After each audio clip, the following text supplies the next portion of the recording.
Watu 12 wameuawa na wengine 48 kujeruhiwa baada ya shambulizi la ndege zisizo na rubani yani drones linalodaiwa kufanywa na Ukraine katika mji wa Nizhnekamsk, Jamhuri ya Tatarstan nchini Urusi. Ofisi ya mkuu wa Tatarstan imesema shambulizi hilo lilitokea Jumatatu, huku mamlaka zikithibitisha kuwa drones zililenga maeneo mbalimbali katika mji huo, yakiwemo maeneo ya viwanda pamoja na miundombinu ya kiraia. Kwa mujibu wa afisa wa Wizara ya Afya ya Urusi, Alexei Kuznetsov, watu 28 kati ya waliojeruhiwa wamepelekwa hospitalini, akiwemo mtoto mmoja mwenye umri mdogo zaidi. Kuznetsov amesema majeruhi hao wanaendelea kufanyiwa vipimo muhimu na kupatiwa matibabu yanayohitajika.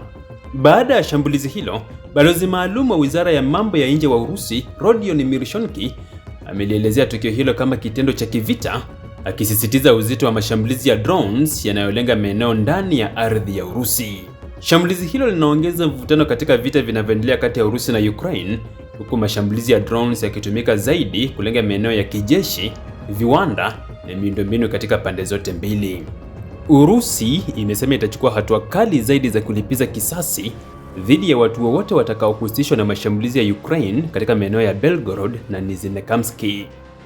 Msemaji wa Wizara ya Mambo ya Nje wa Urusi, Maria Zakharova, amesema Moscow inalaani vikali mashambulizi hayo na kwamba kila aliyehusika atawajibishwa bila kushindwa na kwa adhabu kali zaidi. Kwa mujibu wa taarifa kutoka upande wa Tatarstan, shambulio la drone ya Ukraine katika eneo la Nizhnekamsk lililenga hosteli na kusababisha vifo vya watu 9. Urusi imedai kuwa mashambulizi hayo yalifanywa kwa makusudi na kwa malengo ya kigaidi. Zakharova pia ametoa wito kwa mashirika ya kimataifa pamoja na vyombo huru vya habari kulaani mashambulizi hayo vikali. Wakati huo huo, Rais wa Urusi Vladimir Putin amesema wanajeshi wa Urusi wameendelea kusonga mbele kila siku katika uwanja wa kivita nchini Ukraine. Putin alisema kuwa kuzungumzia hali ya mapigano ni jambo moja, lakini kwa mstari wa mbele ni jambo tofauti kabisa, akieleza kuwa wanajeshi hukubali mazingira ambayo risasi na ndege zisizo na rubani huruka karibu nao kila wakati.